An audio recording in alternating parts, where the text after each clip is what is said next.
lên được cái con này thế nào?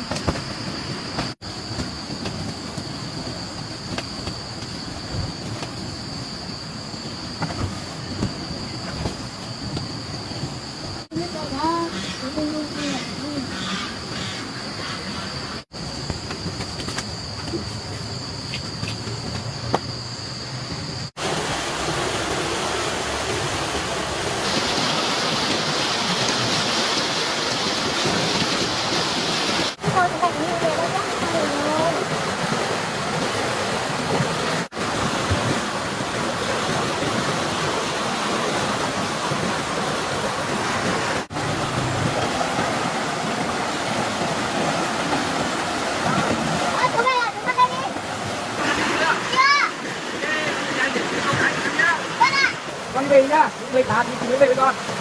Không ra suối nhá.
Ơi. Chú mẹ ạ.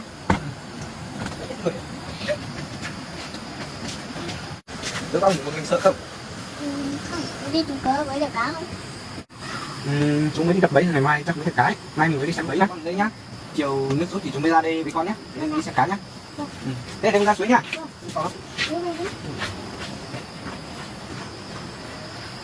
Chú về nhá. Chú về rồi, em về.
Chú bảo chú không làm là con đâu thích mà.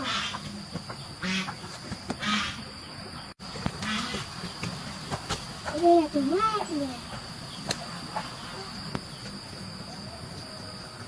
Ơi. Ra dậy bà. Dậy đâu rồi? Chú vừa mới về đến đây à? Sao chú đi về đây lâu thế rồi, chú mãi không về. Thế á? Chờ chú lâu chưa? Rồi. Thế con ăn sáng chưa? Thôi vừa mới dậy con chưa ăn gì. Thế á? Thế đi cùng chú đi thăm mấy cá không? Có. Đi, được cá thì chú về nướng cho ăn nhá.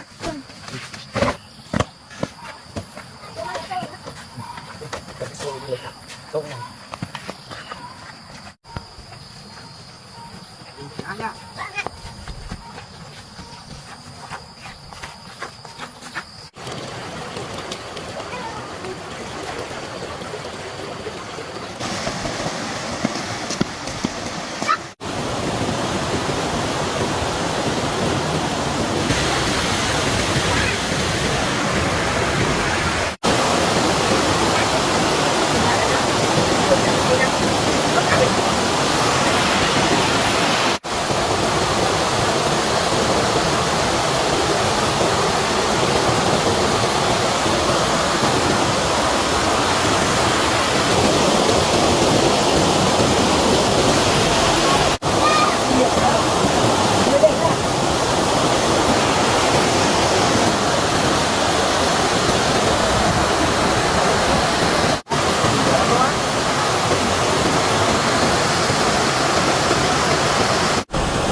Cái này to không?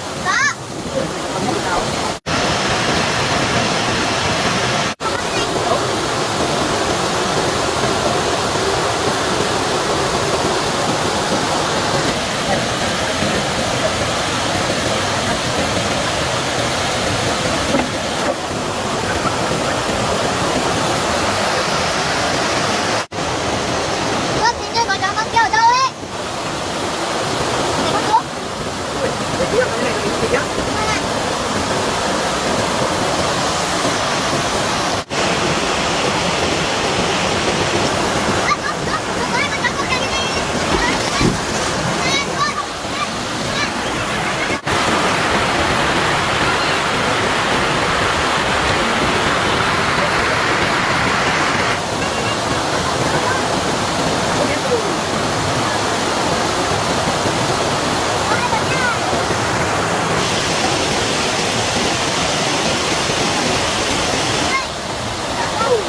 Đi về để đóng cho nó đi.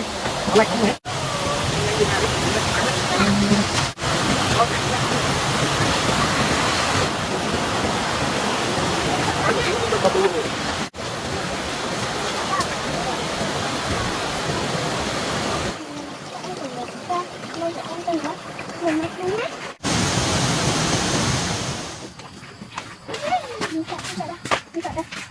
Nào, nào ôm người đấy để chú nhóm bếp xỉu ra. Nó lạnh lắm. Em tên gì này?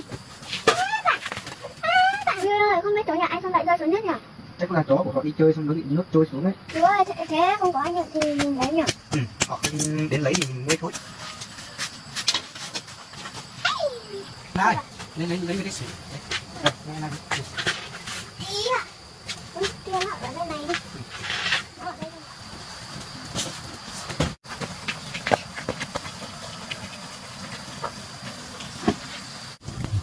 Giờ nào con hai con chó này ở cùng đấy chắc nửa đêm nó không sợ rồi. Xong rồi à?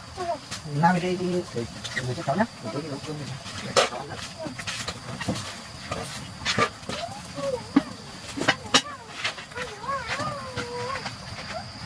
Hai đứa đi đâu rồi?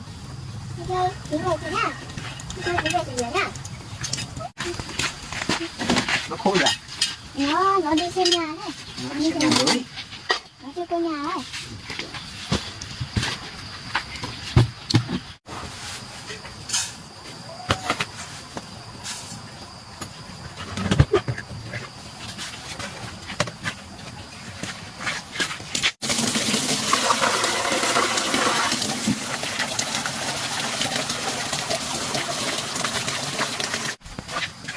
Hai đứa ngoan quá. Đây là cái gì nhỉ? Đây là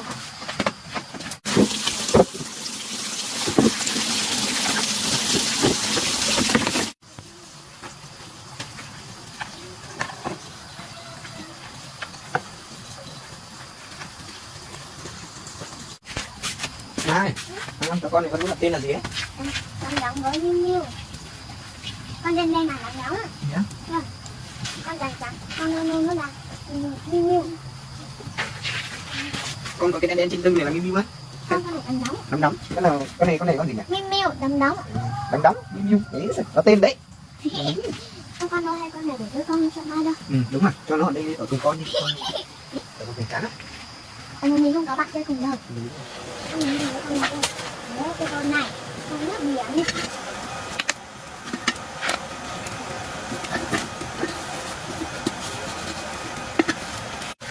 Này, chung tôi mất chỉ cái nữa.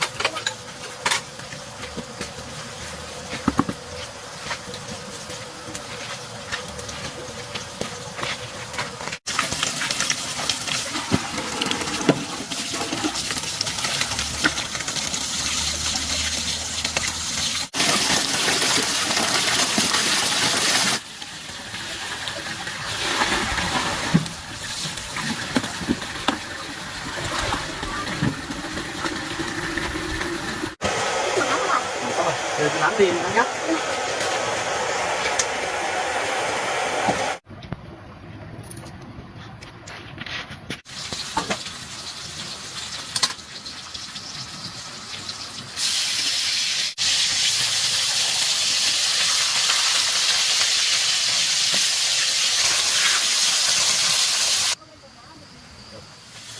Cái gì to ngon rồi đấy. Ngon hả? Đợi đến chúng rán chín rồi nhanh nhé. Hai đứa ơi. Hai đứa hả? Cảm ơn.